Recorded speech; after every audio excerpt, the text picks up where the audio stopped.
B V C ಅವರು ಗೌಡಗದ್ದ ಬರೋದು ಅಲ್ಲಿವರೆಗೆ ನಾಟಕಗಳು ಬಂದಿರ್ತಕ್ಕಲು ಬೇರೆ ಬೇರೆ ನಾಟಕಗಳಿದ್ದಾಗೆಲ್ಲ ಈ ತವರು ಮನೆ ಅಂತ ನಾಟಕ ಚೆನ್ನಾಗಿತ್ತು. ಇವತ್ತು ಯಾವತ್ತು ಗದ್ದ ಬರೋದು ಅವತ್ತು ಸ್ವಲ್ಪ ನನಗೆ ಏನೋ ಸ್ವಲ್ಪ ಆಧುನಿಕತೆಯಿಂದ ಬೆಳೆಬಿಡಿಸು ಅಂತ ನನಗೆ ಅನಿಸ್ತದೆ. ಮತ್ತು ಇನ್ನೊಂದು ನಾವು ಇನ್ನೊಂದು ಹೇಳ್ತೀವಿ ಬೇಜಾರಿಲ್ಲ, ಸಮಾಜ ಎಷ್ಟು ಗೌರವ ಕೊಡ್ತದೋ ಕೊಡಲಿ, ಕಲಾವಿದರಾದ ನಾವೇ ಕಲಾವಿದರಿಗೆ ಗೌರವ ಕೊಡಬೇಕು. ಮೊಟ್ಟ ಮೊದಲು ನಾವು ಕೊಡಬೇಕು, ನಾವು ಕಲಾವಿದರಾದ ಕಲಾವಿದರಿಗೆ ಗೌರವ ಕೊಡಬೇಕು. ಚಿತ್ರಿ ಜಾತ್ರೆಗೆ ಒಂದು ನಾಟಕ ಇತ್ತು, ನಾನು ನೋಡಿದೆ ಹಾಸ್ಯ ಪಾತ್ರ ಮಾಡುವಾಗ ಪುಣ್ಯಾತ್ಮ ಇನ್ನೊಂದು ತನ್ನ ಜೊತೆ ಹಾಸ್ಯ ಪಾತ್ರ ಒಂದು ಹೆಣ್ಮಕ್ಳು ಹೇಳ್ತಾನೆ, ಈಗಿನ ಯಾರು ₹100 ಕೊಟ್ಟು ಹೋಗಿರೋದು ಅಂದರೆ ಎಲ್ಲಿ ಬರ್ತೀವಿ ಕಲಾವಿದ ಹೆಣ್ಮರ ಪಾಪ. ನಾವು ಬೇಜಾರಾಗಿ ಇನ್ನೊಂದು ಮಾತಾಡಿ ಇಷ್ಟೆಲ್ಲ ಬೈದ ಸ್ಟೇಜ್ ಮೇಲೆ ಅಂತಲ್ಲ ಹೆಣ್ಮಗಳಿಗೆ, ಅವ್ರು ತಿರುಗಿ ಯಾಕೆ ಅವ್ರು ಬೇಯ್ದಿಲ್ಲ ಏನು ಮಾಡ್ತಾರೆ ಸರ್, ಪೇಮೆಂಟ್ ಕೊಡೋದಿಲ್ಲ, ಇಲ್ಲ ಇನ್ನೊಂದು ಸಲ ಅವಕಾಶ ಕೊಡೋದಿಲ್ಲ ಅಂದರೆ ಕಲಾವಿದರಿಂದ ಕಲಾವಿದರಿಗೆ ಶೋಷಣೆ ಆಗ್ತದೆ. ಇದೊಂದು ಬೇಜಾರಾಗಿರ್ತದೆ. ಕಲಬುರಗಿಯೊಳಗೆ ಸುಧಾ ಚಿತ್ರ ಕಲಾವಿದರು ಹಳ್ಳಿಗಳಲ್ಲಿ ಅವರು ಇಲ್ಲಿ ಹೋಗಿ ರಂಗಭೂಮಿ ಕಲಾವಿದರಿಗೆ ಸುರಕ್ಷಿತ ಅಂತ ನಾನು ಹೇಳೋದಿಲ್ಲ. ಅವರ ನಾಟಕ ಮುಗಿತು ಚಿತ್ತಾಕಲ ಸುಧಾ ಚಿತ್ತಾಕಲ ಅಂತೇಳಿ ನಾಟಕ ಮುಗಿದ ಮೇಲೆ ತಿರುಗಿ ಹೋಗ್ಬೇಕಾದ್ರೆ ಊರಾಗಿ ಜನ ಕೊಡಾರಿ ಹೇಳ್ತಲ್ಲ ನಿಂತ್ಬಿಟ್ಟು ಏನೇನು ರಿಟೈನ್ ಹೇಳಿ ಅವ್ರು ಏನೋ ಹೇಳ್ಕೊಂಡು ಊರು ಹೊರಗೆ ಬಂದು ದಾಟಿ ಮಾಡ್ತಾರೆ. ಇಂಥ ಪ್ರತಿಯೊಂದು ಕೂಡ ಅವರು ಚಾಲೆಂಜ್ ಅನಿಸ್ತದೆ ಅವ್ರ ಬದುಕು ಇದು ಇವತ್ತಿನ ಆಧುನಿಕ ವಾತಾವರಣ ಜೊತೆ ಹೋರಾಡುವಾಗ.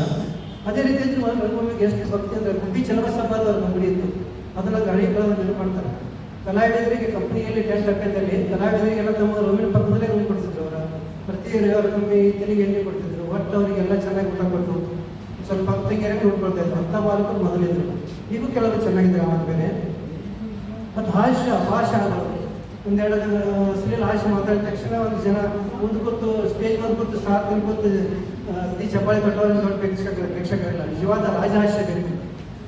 ಇವರು ಏನು ನಡೆಸ್ತಾರೆ, ಇಷ್ಟೆಲ್ಲ ಸರ್ಕಸ್ ಮಾಡಿದ್ರೆ ಕೇವಲ ಸಂಕನಾಟ ಮಾಡಿದ ದೊಡ್ಡ ಕಲಾವಿದ ಗೌಡರಂಗಿ ಕೆಲವೊಂದು ಅವರು ನಾಟಕಗಳು ಇದೇ ಕೈವಾಡ ಯುವತಿಗಳು ಸಂಕನಾಟ ಮಾಡ್ತಾರೆ. ಆ ಕಡೆಯಿಂದ ಬಂದರೆ ಜನ ಆಡ್ತಾ ಇದ್ರು, ಎಲ್ಲ ರಾಜಹಾಸ್ಯ. ಅಂಥ ಕಲಾವಿದ ಬಿಳಿಗಿ ಪೇಂಟದ ಸತ್ಯನ್ನ ಒಂದು ಇದೇ ಯುಗಾನ ಇತ್ತು ಅವರು. ಅಂಥ ಕಲಾವಿದರು ಇವತ್ತು ಬರಬೇಕಾಗಿದೆ. ಮತ್ತು ಆಧ್ಯಾತ್ಮಿಕ ನಾಟಕ ಅಂದರೆ ನನಗೆ ಶಿವಲಿಂಗೇಶ್ವರ ನಾಟಕ ಬರೀಬೇಕಾದ್ರೆ 2010 ಲೇಖಕ ಮಾತು ಬರ್ತೀನಿ. 2014 1000 ಪುಸ್ತಕ ಪಡೆದರು ಶಿವಲಿಂಗೇಶ್ವರ ಪುರಾಣವನ್ನು. ಮತ್ತು ನಂಗೆ ಬಂಗಾರ ಸಿಕ್ಕಿಲ್ಲ ಅಂತ ಏನೋ ಒಂದು ಗೊತ್ತಿಲ್ಲ. ಸಾವಳಿಗೆ ಮಠ ಬಂದಾಗ ಶಿವಲಿಂಗೇಶ್ವರ ಗದಿಗೋಸ್ಕರ ನೋಡುವಾಗ ಏನೋ ಒಂದು ರೋಮಾಂಚನ ಮನಸ್ಸಿಗೆ ಎಲ್ಲೂ ಕಾರಣ ಶಾಂತಿಯಲ್ಲಿ ಕಾಣಿಸ್ತಾ ಇತ್ತು. ಅಲ್ಲೇ ಕೊಟ್ಟಿರ್ತೇವೆ ಅದಕ್ಕೆ ನಾಟಕ ಬರೀಬೇಕು ಅಂತ ಕಾಣಿಸ್ಕೊಂಡು 2014 ಪುರಾಣ ಸಿದ್ಧಲಿಂಗಕ್ಕೆ ಬರ್ತಾರೆ ಮೂಲ ಇದು. ಇವಾಗ 20 ಪುಟಗಳ ಪುರಾಣ ಇದೆ, ಅದನ್ನೇ 300 ಪೇಜ್ ನಾಟಕ ಬರ್ತೀನಿ ನಾನು. ಅದ್ರ ಮೇಲೆ 2018 ಇದು ಬೆಳಗಾವಿ ಪ್ರದರ್ಶನ ಆಯಿತು. ಇದಕ್ಕೆ ಬಂದ ಅಡಚಣೆಗಳು ಬಹುಶಃ ಜಡಪವರಿಗೆ ಸಂತೋಷ ಆಗ್ತಿರ್ತಕ್ಕಂಥ ಯಾವುದೂ ಹೇಳೋದಿಲ್ಲ ನಾನು. ಎಲ್ಲನೇ ಎದ್ದು ಹೊಡೆದಾದ್ರೆ ಏನು ಬದುಕ್ತಾರೆ ಬಹುಶಃ. ಆದರೂ ನಾವು ಮಾಡೋ ಸತ್ಯ ಐತಿ ಅಂತ ನಮ್ಮ ಆತ್ಮಶಕ್ತಿ ಇತ್ತಂದ್ರೆ ಮಾಡೇ ಬಿಡೋದು, ಯಾರೇ ಬೇಲಿ ಏನು ಮಾಡಲಿ ಬಟ್ ಮಾಡೇ ಬಿಡೋದು. ಅದಕ್ಕೆ ನಮ್ಮ ಮನುಷ್ಯನ ಬಂದಿದೆ, ದೇವ್ರಿಗೆ ಗೊತ್ತಿದ್ರೆ ಆತ್ಮಸತ್ಯ ಉಳಿದವ್ರು ಏನಾದ್ರು ನನಗೆ ಬಿಡಲಿ. ಆ ಒಂದು ಇದರಿಂದ ನಾನು ಕೊನೆಗೂ ಬರೆದ ಪ್ರದರ್ಶನ ಮಾಡಿ ಪ್ರಕಟಣ ಆಯ್ತದ.